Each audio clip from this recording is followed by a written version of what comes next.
আসসালামু আলাইকুম। আমি ডাক্তার তানভীর আহমেদ। আমি আমার হলো নান্দিনা প্রাইভেট চেম্বার, আমাদের তালুকদার ক্লিনিক থেকে বলতেছিলাম। আমাদের কাছে এগুলো আমাদের খালা আসছিল, নুরেজা খালা। তো উনি অনেক দিন ধরে, দীর্ঘদিন ধরে কোমরের ব্যথা নিয়ে করতেছিল না, 7 বছর ধরে। 7 বছর ধরে কোমরের ব্যথা নিয়ে করতেছিল। সবচেয়ে মজার কথা হলো যে উনি হলো সবসময় হলো এই হাসপাতালে প্রচুর পরিমাণ রোগী দেয় না, খালা সবসময় সব রোগীরা নিয়ে আসে, রোগীরা ভালো হয়ে চলে যেতেছে, খালা আর ভালো হয় না। 7 বছর ধরে কষ্টে সে এলো ঘুরতেছে।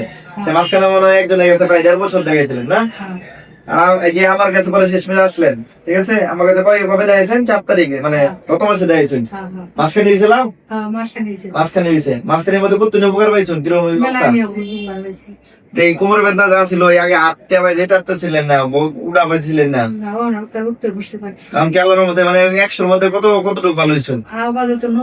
90 ভালো হয়েছে আল্লাহর মধ্যে। হ্যাঁ, এই কোমর ব্যথা শুরু করে পায়ের নিচে যত ঝামেলা ছিল 90% ভালো হয়ে গেছে আল্লাহর মধ্যে। হ্যাঁ, নিয়মগুলো মানতেছেন তো ঠিক মতো? হ্যাঁ, ডাক্তারি ডাকলে চিকিৎসাটা ওষুধ দিয়ে না, সাথে হলো নিয়ম, ব্যায়াম, সাথে হলো ওষুধ। বলছি না সবসময় এই আল্লাহর মধ্যে। আর খালা প্রত্যেকটা কথা আমি যেটা বললাম, সবচেয়ে খারাপ লাগছে, খালা এত রোগীরা ভালো করে দিয়ে নিজে ভালো হইতেছিল না। এবং সে বারবার যেহেতু হলো সে সবাইকে রোগী দেয়, তো দেখা যাচ্ছে সে সব ডাক্তারের কাছে যাইলো, কোনো সময় হলো উপকার পাইতেছিল না।